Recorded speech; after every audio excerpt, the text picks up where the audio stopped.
Guys আজকে আপনাদের এটা উঠিয়ে দেখাচ্ছি আমি এখন যে ভিতরে জিনিসটা কীরকম থাকে বা এটা ভয়ঙ্কর নাকি খারাপ। তো তারপরে আপনাদের জন্য ভিডিও করার জন্য জাস্ট হাত দিচ্ছি। তো দেখা যাক কত দূর কি তুলতে পারি। টাচ লেগে অবশ্য ভিতরে ঢুকে যাবে, তো সাইড থেকে এটা তুলতে হবে। তো আশা করি ভিডিওটা কন্টিনিউ করবেন, ভালোই লাগবে আশা করি আপনাদের সামনে। এটা কিন্তু সামুদ্রিক একটা জীব, তো এটা অনেক বড় হয় নিচে আর কি। টাচ খেলে বালির মধ্যে ঢুকে যাবে এরা। তো দেখো এখনও কিন্তু টাচ লাগেনি, সাইড থেকে বালি তুলে তুলে জাস্ট তোলার চেষ্টা করছি আমি ওদেরকে।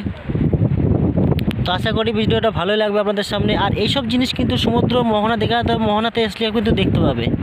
তো আশা করি কেউ হাত পা দিতে যাবেন না, সবসময় সতর্কভাবে ঘুরবেন। তো জলটা ঘুলিয়ে গেছে, অনেক তলে অবশ্য এটা। তারপরে চেষ্টা করছি আপনাদের জন্য তুলে আনার জন্য।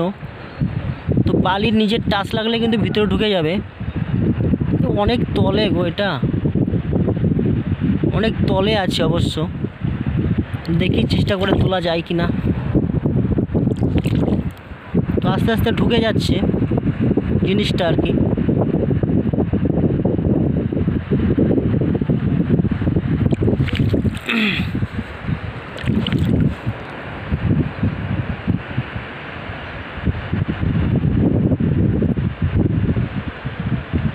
তো চেষ্টা করছি তোলা রেখে,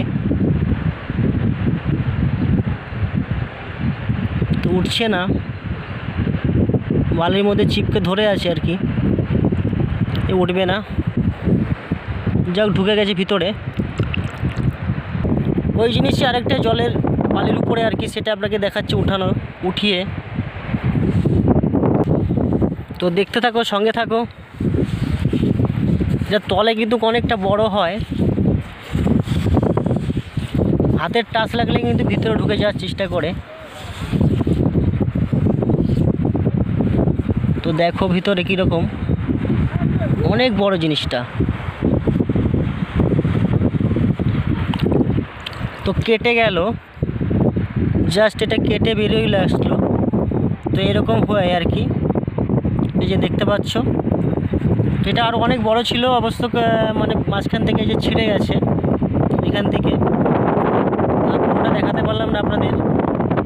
তো দেখো এই যে।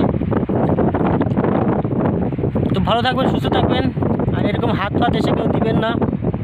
তো ভিডিও যদি ভালো লাগে লাইক কমেন্ট শেয়ার করবেন। দীঘা অল ব্লগ চ্যানেলকে সাবস্ক্রাইব করে রাখবেন। প্রতিনিয়ত দীঘা মোহনা থেকে নতুন নতুন ভিডিও আপনাদের সামনে নিয়ে চলে আসবো। তো ভালো থাকবেন, সুস্থ থাকবেন, দেখা হবে পরবর্তী ভিডিওতে।